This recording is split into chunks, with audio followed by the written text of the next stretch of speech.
সেডেক্স অডিটের ক্ষেত্রে খুব ইন্টারেস্টিং বিষয় হচ্ছে সেডেক্স অডিটের পিলার। পিলার বলতে আসলে কি বোঝানো হয়েছে? এটা কি বিল্ডিং এর পিলার নাকি অন্য কিছু? মূলত সেডেক্স অডিটের পুরো প্রসেসটি, অর্থাৎ অডিটের প্ল্যানিং, এক্সিকিউশন এবং ডকুমেন্টেশন, পুরো প্রসেসটিকে স্মেটা বেস্ট প্র্যাকটিস গাইডলাইন অনুযায়ী এটাকে 4টি ভাগে ভাগ করা হয়েছে। এই 4টি ভাগকেই এক এক পিলার বলা হয়। এই 4টি ভাগ বা এই 4টি পিলার হচ্ছে labour standard, health and safety, environment এবং বিজনেস ইথিক্স। মূলত আমরা সেডেক্স এর 2 পিলার এবং 4 পিলার অডিটের সাথে পরিচিত। 2 পিলার অডিটের ক্ষেত্রে শুধুমাত্র লেবার স্ট্যান্ডার্ড এবং হেলথ এন্ড সেফটি এই দুটি পিলার কভার করা হয়, কিন্তু যদি আপনি 4 পিলার অডিট করেন সেক্ষেত্রে labour standard, health and safety, environment এবং বিজনেস ইথিক্স এই 4টি পিলারের সমন্বয়ে অডিটটি করা হয়। তো এক্ষেত্রে মূলত অডিটের স্কোপটা বেড়ে যায়। 2 পিলার অডিটের ক্ষেত্রে লেবার স্ট্যান্ডার্ড এবং হেলথ এন্ড সেফটির পাশাপাশি এনভায়রনমেন্টাল পার্টের খুব সামান্য কিছু অংশ দেখা হয়, কিন্তু যখন আপনি 4 পিলার অডিট করবেন তখন এনভায়রনমেন্টাল পার্ট এবং বিজনেস ইথিক্স পার্টটা ডিটেইলে অডিট করা হয়। সাধারণত যে ফ্যাক্টরিতে অডিটটি হবে সে ফ্যাক্টরি যদি এনভায়রনমেন্টাল ইম্প্যাক্ট বেশি হয় অথবা সেই বায়ার যদি এনভায়রনমেন্টাল পার্টটি খুব ভালোভাবে অডিট করতে চায় সেক্ষেত্রে সেই বায়ার 4 পিলার অডিট রিকমেন্ড করেন। 2 পিলার অডিটের ক্ষেত্রে এনভায়রনমেন্টাল পার্টের শুধুমাত্র লিগ্যাল রিকোয়ারমেন্টস, ইন্টারন্যাশনাল রিকোয়ারমেন্টস এবং বায়ারের যে সিওসি আছে সেই অনুযায়ী অডিটটি করা হয়। কিন্তু যখন আপনি 4 পিলার অডিট করবেন সেখানে এনভায়রনমেন্টাল রিকোয়ারমেন্টস গুলো এবং বিজনেস ইথিক্স রিকোয়ারমেন্টস গুলো আরো ডিটেইল চলে আসবে।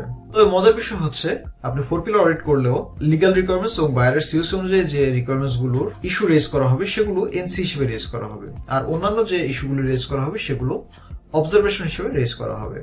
4 পিলার অডিটের ক্ষেত্রে লিগ্যাল এনভায়রনমেন্টাল ডকুমেন্টস, আপনার ন্যাচারাল রিসোর্সের উপর আপনার যে ইম্প্যাক্ট এবং আপনি ন্যাচারাল রিসোর্স কিভাবে প্ল্যানিং করছেন এই রিলেটেড পলিসি, প্রসিডিউর, ট্রেনিং অডিটের স্কোপে চলে আসবে।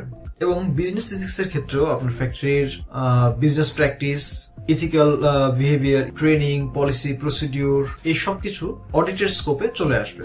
অনেকে প্রশ্ন করে থাকেন যে কোন ফ্যাক্টরিতে আমরা 4 পিলার অডিট করবো, কোন ফ্যাক্টরিতে 2 পিলার করবো। সেডেক্স এর গাইডলাইন অনুযায়ী আপনি যে কোনো ফ্যাক্টরিতেই 4 পিলার অডিট করতে পারেন, সেটা কাট টু প্যাক হোক অথবা টেক্সটাইল ইউনিট হোক। তবে সাধারণত যে সকল ফ্যাক্টরিতে কাট টু প্যাকের পাশাপাশি টেক্সটাইল ইউনিট থাকে, অর্থাৎ ডাইং, প্রিন্টিং, ওয়াশিং বা এই ধরনের ইউনিট থাকে, সেগুলোকে 4 পিলার অডিট করা হয়, কারণ সে সকল ফ্যাক্টরির এনভায়রনমেন্টাল ইম্প্যাক্ট অনেক বেশি। এছাড়াও বায়ার যদি চায় তাহলে যে কোনো ফ্যাক্টরিতেই 4 পিলার অডিট রিকমেন্ড করতে পারে। 4 পিলার অডিটের ক্ষেত্রে অনেকেই অডিটের টাইম এবং কস্টিং নিয়ে প্রশ্ন করে থাকেন। এটা সরাসরি অডিটের যে ম্যান্ডে সেটার উপরে নির্ভরশীল, কারণ আপনার অডিটের ফি নির্ধারণ করা হয় অডিটের ম্যান্ডের উপরে।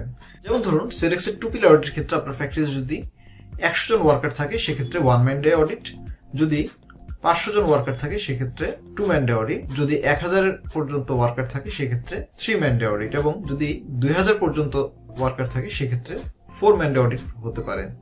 এবং 2000 এর উপরে যদি আপনার ওয়ার্কার থাকে সেক্ষেত্রে এটি থার্ড পার্টি ক্লায়েন্টের সাথে ডিসিশন নেয় যে এখানে কত ম্যান্ডে অডিট করানো যাবে।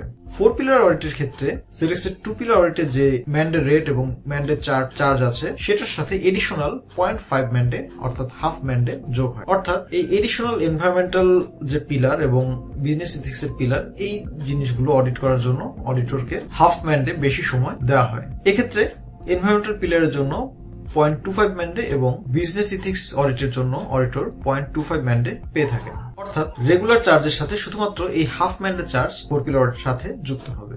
তার মানে আপনার ফ্যাক্টরিতে যদি 1000 ওয়ার্কার থেকে থাকে সেক্ষেত্রে পিলার অডিট হবে 4 ম্যান্ডে এবং 4 পিলার অডিট হবে 4.5 ম্যান্ডে। আপনার ম্যান্ডে রেট এবং ম্যান্ডে চার্জ সেই অনুযায়ী করা হবে। সেডেক্স এর 2 পিলার বা 4 পিলার যে অডিট হোক না, অডিটের ভ্যালিডিটি এবং অডিটের অন্য সকল কিছু সেডেক্স এর যে বেস্ট প্র্যাকটিস গাইডলাইন আছে সে অনুযায়ী নির্ধারিত হবে। আশা করি ভিডিওটি ভালো লেগেছে। ভিডিওটি ভালো লাগলে লাইক করুন। এ ধরনের কন্টেন্ট নিয়মিত পেতে চ্যানেলটি সাবস্ক্রাইব করে সাথে থাকুন। আপনাদের মতামত এবং পরামর্শ অবশ্যই কমেন্টসে জানাবেন।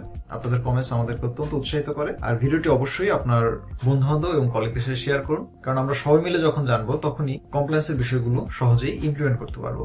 Knowledge sharing is the ultimate happiness. Thank you.